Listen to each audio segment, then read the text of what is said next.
Buen día, buenas tardes, buenas noches, licenciada Maya. Mi grupo les va a hablar sobre la teoría del neodarwinismo. Mi persona, Fabián Gilca, les va a dar una breve introducción al neodarwinismo. Iniciando, tenemos que es una teoría moderna que combina las ideas originales de la selección natural de Charles Darwin con los avances en genética. Especialmente se basa en la teoría de la herencia, que viene de Gregor Mendel. Charles Darwin propuso su teoría de la selección natural en 1859. ¿En qué consiste?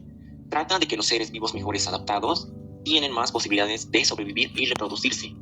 Consiste en la fusión del darwinismo clásico y la genética moderna. Básicamente afirma que los fenómenos evolutivos son el resultado de las mutaciones y la selección natural. Darwin propuso tres conceptos básicos, que es la variabilidad genética, que hace referencia entre los individuos de una población hay diferencias, hay variaciones con respecto a su comportamiento, su forma, funciones, altura, color, etc. Estas variaciones provienen de los genes, es decir, una variabilidad genética que puede provenir de una mutación o de una recombinación genética. El segundo concepto son las mutaciones.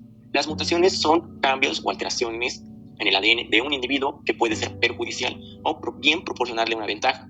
Estas mutaciones permanecen en el ADN del individuo y se transmiten en la descendencia. Puede ser perjudicial en el caso que pueda darle una enfermedad al individuo o bien pueda darle una ventaja. Y como último tenemos la selección natural, que fue desarrollado por Darwin. Hace referencia que los caracteres que no son aptos para el ambiente se eliminen. Esto lleva a que el individuo que no tenga ningún carácter favorable al ambiente muera de alguna especie. Básicamente va a morir una especie que no se adapte al ambiente y puede llegar a su extinción.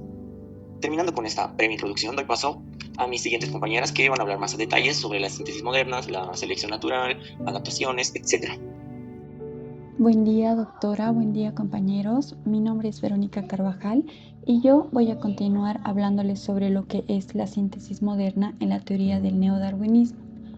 La síntesis moderna combina conceptos de varias disciplinas científicas. Entre estas están la genética, la paleontología y la sistemática. En la genética se incorpora el concepto de mutaciones genéticas como fuente de variación, lo que me parece muy importante y esencial para la selección natural, porque afecta así la adaptabilidad de las especies. En la paleontología se ha evidenciado crucial sobre cómo las especies han cambiado a lo largo del tiempo y ayuda a trazar líneas evolutivas sobre esto. En la sistemática clasifica y entiende las relaciones evolutivas entre diferentes organismos. En sí, la síntesis moderna ha revolucionado nuestra comprensión sobre lo que es la evolución al integrar múltiples disciplinas científicas, proporcionando un marco coherente que explica cómo ocurre el cambio evolutivo en las poblaciones a lo largo del tiempo. Esta integración ha permitido avanzar en los estudios de la biología evolutiva y eso me parece muy interesante, ¿no? Es por eso que a continuación mi compañera les va a seguir hablando sobre lo que es la selección natural. Selección natural es un proceso mediante el cual los organismos vivos que tengan características más favorables para un entorno van a ser los que tengan mayor probabilidad de sobrevivencia en un espacio. De esta manera, estos individuos van a dejar su descendencia a sus próximas generaciones. Este proceso va a ocurrir en 4 etapas principales, las cuales son variación. En una población, los individuos van a presentar diferentes genéticas heredables. 2. Supervivencia del más apto. Los individuos con características más favorables van a ser aquellos que tengan mayor probabilidad de reproducirse, como lo mencionamos. Lucha por la supervivencia. En este caso, los recursos en el medio ambiente como el alimento, el espacio, el refugio van a ser limitados y de esta manera los individuos van a tener que luchar por su sobrevivencia. La herencia. En este caso, los rasgos ventajosos se van a transmitir de generación en generación. Pasando con la adaptación es un proceso por el cual los organismos desarrollan características estructurales, funcionales o de comportamiento que les permite sobrevivir mejor en su entorno. Esta adaptación se va a dividir en 3 tipos principales, los cuales son 1. Adaptaciones estructurales, que significa cambios en la forma o estructura del cuerpo. 2. Adaptaciones funcionales. En este caso van a a haber una alteración en el proceso fisiológico, como la capacidad de los camellos para almacenar agua en sus tejidos. Y por último, tenemos a las adaptaciones de comportamiento. En este caso, van a cambiar en el modo de lo que los organismos actúen. Su modo de organismo van a cambiar de la manera en que actúe su organismo. Gracias. Buenos días, Doc. Buenos días, compañeros. Yo les voy a hablar un poco de lo que es la especiación y divergencia. En sí, estos son conceptos fundamentales en la biología evolutiva, que están estrechamente relacionados. Y a continuación les voy a explicar lo que cada uno de estos términos y sus relaciones significan. En la especiación es el proceso por el cual una población de una especie se divide en dos o muchos más grupos reproductivamente aislados, que luego evolucionan hasta convertirse en especies distintas.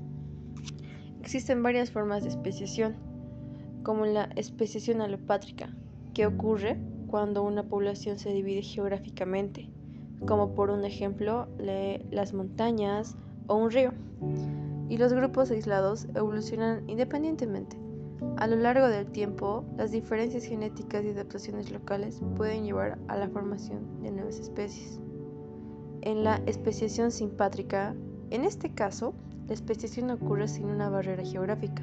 Las poblaciones pueden dividirse debido a factores tales como las diferencias en el comportamiento, la dieta o la selección sexual, que conducen a un aislamiento reproductivo dentro del mismo hábitat. En la especiación parapátrica, este es un proceso en el cual las poblaciones se encuentran en contacto en una zona híbrida, pero las presiones selectivas diferentes en cada área favorecen la evolución de las especies distintas. En lo que es la divergencia, esta se refiere a la acumulación de diferencias genéticas, morfológicas o conductuales entre dos o más poblaciones de una misma especie a lo largo del tiempo. Este proceso puede ser resultado de diferentes presiones selectivas, mutaciones o aislamiento genético.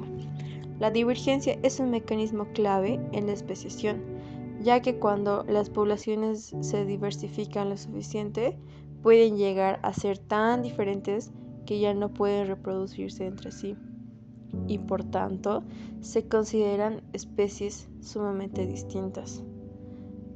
Lo que es la relación entre la especiación y la divergencia, la especiación es el resultado final del proceso de divergencia, o en otras palabras, la divergencia es el mecanismo que lleva a la especiación a medida en que las poblaciones divergen genéticamente debido a diferentes factores.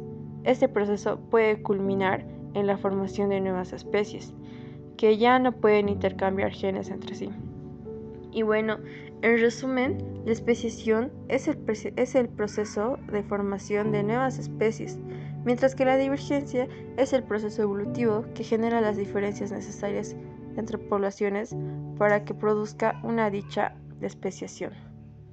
En conclusiones del neodarwinismo, vemos un progreso que es basado en pequeños cambios genéticos que se acumulan con el tiempo, como selección natural de mecanismos, características. En la genética, igual que la evolución, varía necesariamente por la selección natural, que puede existir la formación de nuevas especies que ocurre mediante estos genes que se encuentran.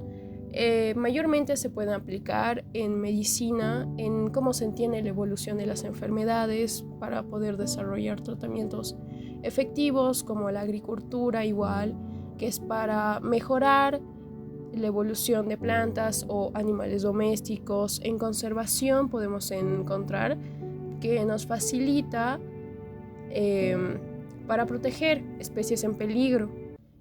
También existe la biotecnología, que promueve los avances tecnológicos, donde se puede evaluar los microorganismos, organismos, y epidemiología, que es donde puede mejorar el control de enfermedades infecciosas al analizar su evolución.